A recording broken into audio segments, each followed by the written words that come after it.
Should parents be able to find out what their student told a school counselor?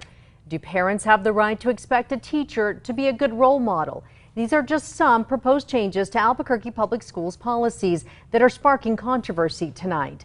News 13's George Gonzalez is live at Washington Middle School. He tells us more about those concerns. George?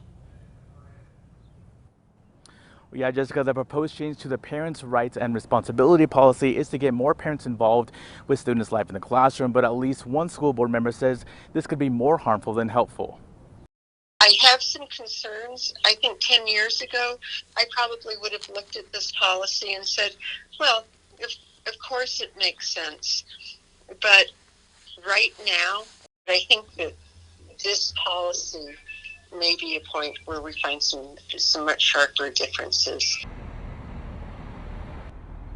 The policy gives parents access to their child's academic records. An update to that policy could include school counseling sessions. Right now, a student has to give permission to the counselor to talk to the parent, but the proposal would allow a counselor to tell parents what was said without permission.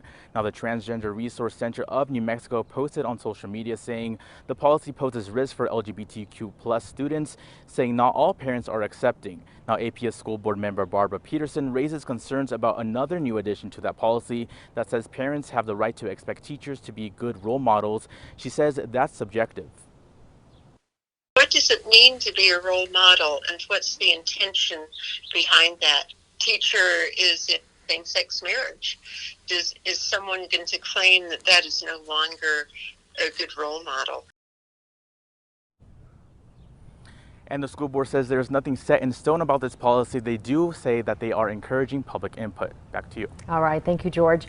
We reached out to other school board members to find out their views on the proposed policy changes. We did not hear back. The board will hold a meeting this Thursday evening at 5. Find more about the meeting at alwaysonkRQE.com.